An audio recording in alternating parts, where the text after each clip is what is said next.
അഭിനവ് സുന്ദർ നായക് സംവിധാനം ചെയ്ത് നസ്ലിൻ നായകനായി എത്തുന്ന മോളിവുഡ് ടൈംസ് മലയാള സിനിമാ വ്യവസായത്തിന്റെ അകത്തളങ്ങളിലേക്കുള്ള ഒരു വ്യത്യസ്ത യാത്രയാണ്. സിനിമയുണ്ടാക്കാൻ സ്വപ്നം കാണുന്ന ഒരു യുവാവിന്റെ കഥയിലൂടെ സിനിമാ ലോകത്തിന്റെ നല്ലതും മോശവും ഈ ചിത്രം തുറന്നു കാട്ടുന്നുണ്ട്. നസ്ലിൻ നായകനായി അഭിനവ് സുന്ദർ നായക് സംവിധാനം ചെയ്ത മോളിവുഡ് ടൈംസ് ഇന്ന് റിലീസ് ചെയ്തിരിക്കുകയാണ്. ആദ്യ ദിവസത്തെ ലൈവ് ബോക്സ് ഓഫീസ് കണക്കുകൾ പ്രകാരം ചിത്രം ഇന്ത്യയിൽ നിന്ന് ഏകദേശം 0.12 കോടി നെറ്റ് കളക്ഷൻ നേടിയിട്ടുണ്ട് എന്നാണ് വാർത്ത വരുന്നത്.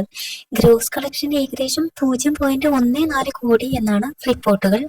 ഈ കണക്കുകൾ ലൈവ് അപ്ഡേറ്റ് ആയതിനാൽ അന്തിമദിന കണക്കുകൾ പിന്നീട് മാറാൻ സാധ്യതയുണ്ട്. സോഷ്യൽ മീഡിയയിലും സിനിമാ പ്രേമികളുടെ ഇടയിലും ചിത്രത്തിന് മിശ്ര പോസിറ്റീവ് പ്രതികരണമാണ് ഇപ്പോൾ ലഭിച്ചുകൊണ്ടിരിക്കുന്നത്. പ്രത്യേകിച്ച് നസ്ലിന്റെ പ്രകടനം, എഡിറ്റിംഗ്, സിനിമാറ്റോഗ്രഫി എന്നിവയ്ക്ക് പ്രശംസ ലഭിക്കുന്നുണ്ട്. പുതിയ അപ്ഡേറ്റുകൾക്കായി കാത്തിരിക്കൂ.